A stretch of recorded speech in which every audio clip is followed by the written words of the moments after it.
Tensions between Iran and the United States are back in the spotlight as the Supreme Leader Ayatollah Ali Khamenei said the U.S. nuclear agreement proposal was against Iran's national interests.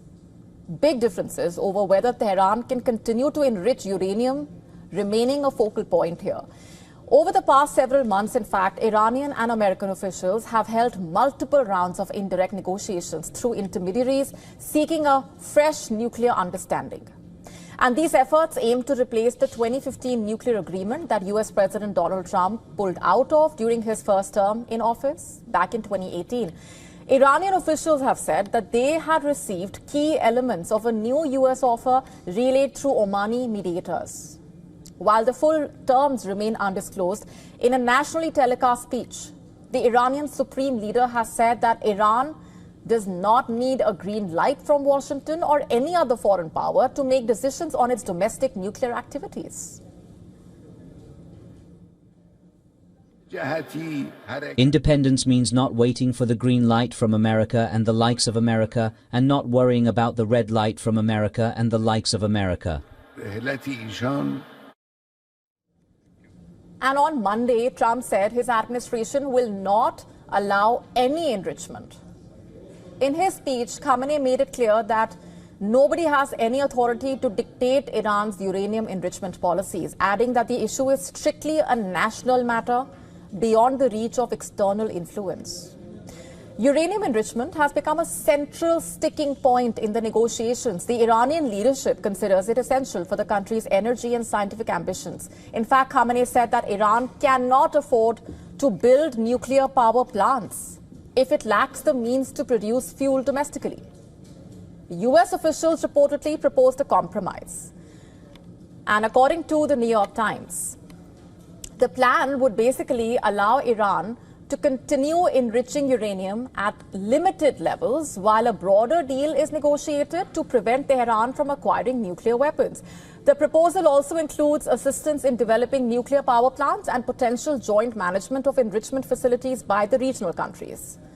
Iran has signaled openness to temporary restrictions on enrichment and even mentioned a willingness to consider a regional nuclear fuel consortium. However, Tehran has made it clear that any such arrangement would supplement, not replace, its own enrichment capabilities. And in its quarterly report last week, the International Atomic Energy Agency had said Iran has ramped up its production of highly enriched uranium. Currently, Iran enriches uranium up to 60% purity, well above the 3.67% cap set by the 2015 deal, but still short of the 90% threshold required for a nuclear weapon. And as the talks continue behind closed doors, both sides have dug in their heels very clearly. Has the path to a renewed nuclear deal all but collapsed, is the question.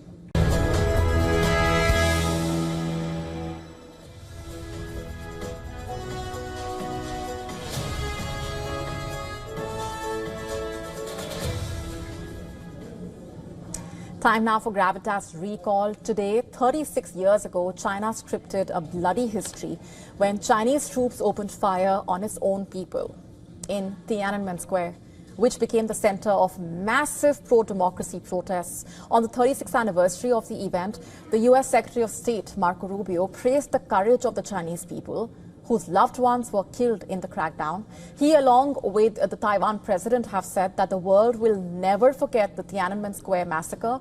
In response, the Chinese Foreign Ministry accused America of distorting historical facts and attacking China's political system. The relevant wrong remarks from the U.S. side maliciously distorted historical facts, deliberately attacked China's political system and development path, and seriously interfered in China's internal affairs. China strongly deplores and firmly opposes this. China has lodged solemn representation with the U.S. But what really happened? On June 4, 1989, Chinese tanks rolled into Tiananmen Square and troops opened fire to end the pro-democracy demonstrations, even as China's Communist Party has never released a death toll, rights groups and witnesses saying the figure could run into thousands. Chinese leaders denouncing the demonstrations as a counter-revolutionary movement leading to arrests, executions, frightening many demonstrators into silence. In 1988, China slid into economic chaos with panic buying triggered by rising inflation, peaking at more than 30% in some parts. This was also coupled with simmering public discontent that led to mass demonstrations. Over 1 million people flooded into central Beijing protesting against corruption, economic mismanagement, nepotism, poor career prospects, many of whom got shot and crushed by Chinese troops, thus marking a dark day in Chinese history.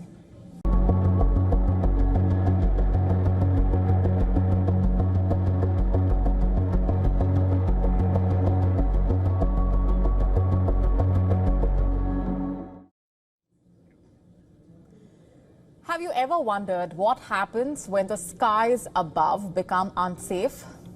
When the routes that planes usually take are suddenly closed off? Well, that's the reality that airlines are facing right now. Missile threats, drone attacks are escalating conflicts, forcing airlines to rethink how and where they fly. And it's not just a headache for airlines, it's costing us all more expensive tickets, longer flights, and most importantly, growing safety concerns. Just have a look at this map now. These are the flashpoints where conflicts are changing the game for airlines. From Russia and Ukraine to West Asia, the tense skies between India and Pakistan, large chunks of airspace off limits or risky to fly over. What does all of that mean for planes and passengers? Fewer routes to choose from means longer flights, and longer flights actually mean more fuel, more emissions, and higher costs. Just take this, for example, Singapore Airlines trip from Singapore to Amsterdam, just over the last year, in fact. Its path shifted 3 times to dodge danger zones. It used to fly over Iran. Then, after missile strikes between Iran and Israel last year, it took a detour over Afghanistan, and now it avoids Pakistan's airspace as well, flying all the way around the Persian Gulf and Iraq. Longer, costlier, more complicated. And it's not just inconvenience, of course, we are talking about. Since 2001, 6 commercial planes have been shot down accidentally or deliberately. Most recently, in December 2023, a passenger plane was tragically shot down over Kazakhstan, killing 38 people. And just a few months before that, a cargo plane was downed in Sudan, killing 5. It's just a chilling reminder that flying near conflict zones carries real, deadly risks. So who exactly decides if it's safe to fly? Is it the pilots, the airlines, the governments? Pilots say they should decide. After all, they are the ones in the cockpit. But commercial pressure can muddy the waters. Airlines want to keep flights on schedule, keep the costs down, and that sometimes conflicts with safety concerns. Thankfully, crews do have the right to refuse a flight if they feel that the risks are too high. Meanwhile, the financial and environmental toll is rising as well. More fuel burned, more emissions released for airlines trying to go green. This is a big step backwards. So what's the solution here? Better communication, more global cooperation. Airlines, regulators, governments need to share information faster, more clearly as well. Only then can we actually hope to keep passengers safe and the skies open in the best way. Flying has always been about trust, trust in the pilot, trust in the airline, and more importantly, trust in safety. But with these new challenges, that trust is being tested. The skies are changing, dangerous, unpredictable, but still important, of course. And the question is, can the industry adapt quickly enough to keep us all flying safely?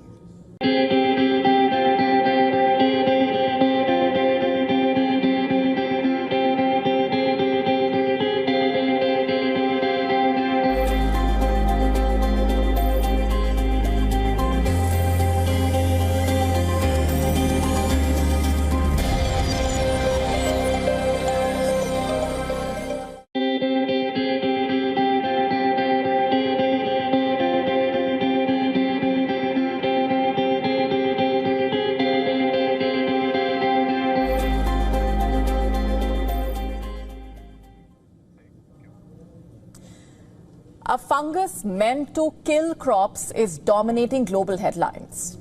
And here's why.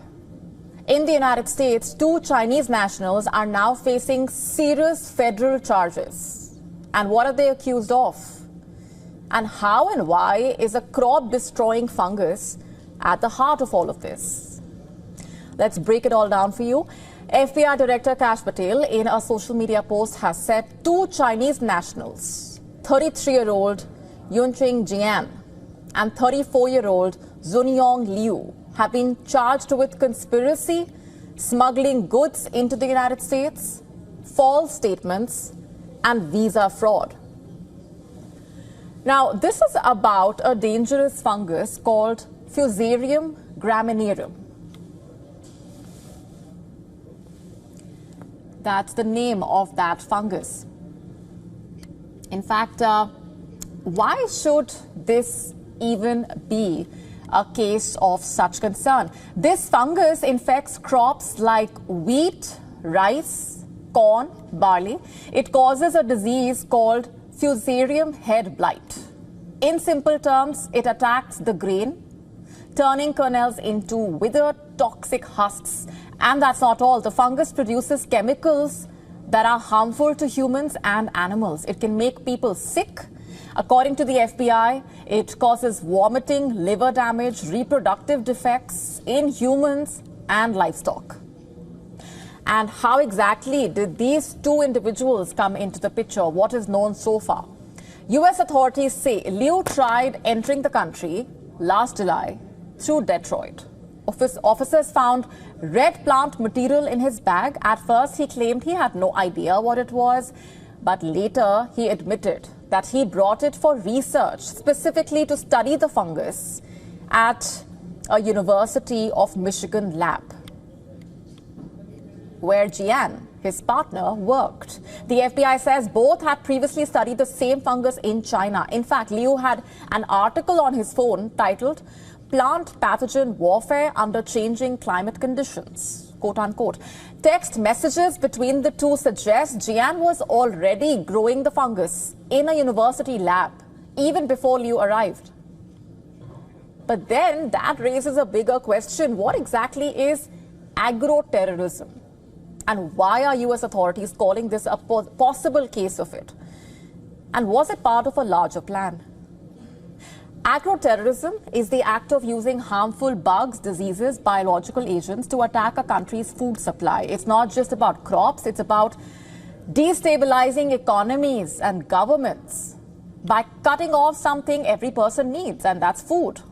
Imagine this fungus spreading undetected through wheat farms. It could destroy harvests, spike food prices, hurt farmers, even cause panic in supermarkets.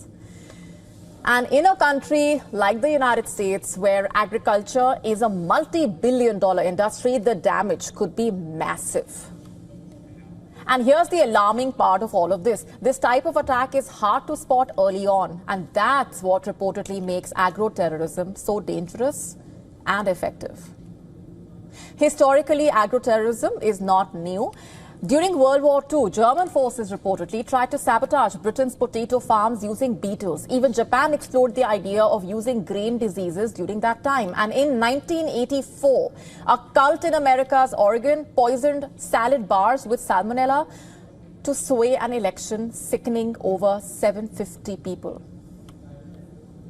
Now back to this case. Jian is a biologist with a focus on cellular and plant development. Investigators saying she received funding from the Chinese government for her work. Liu, who first entered the U.S. with the fungus, told officials he intended to help with university research. However, the University of Michigan has publicly denied any Chinese funding for their research and says it's fully cooperating with the investigation. So where do things stand right now? Where does the case stand? The charges are serious. If proven, the duo could face long prison sentences. But beyond the courtrooms and the legal proceedings lies a very chilling reminder here. Food systems are more vulnerable than we think. Something like this deadly fungus could threaten entire crop fields.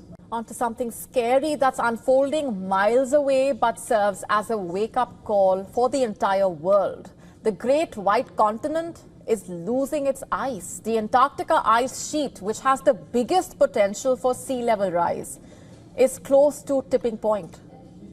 Scientists have issued a stern warning that the ice sheet cannot stop melting even if global warming is contained or reversed. So in scientific terms, such behavior is called hysteresis, which basically means the ice melting process has entered an input-output loop and can keep occurring independently.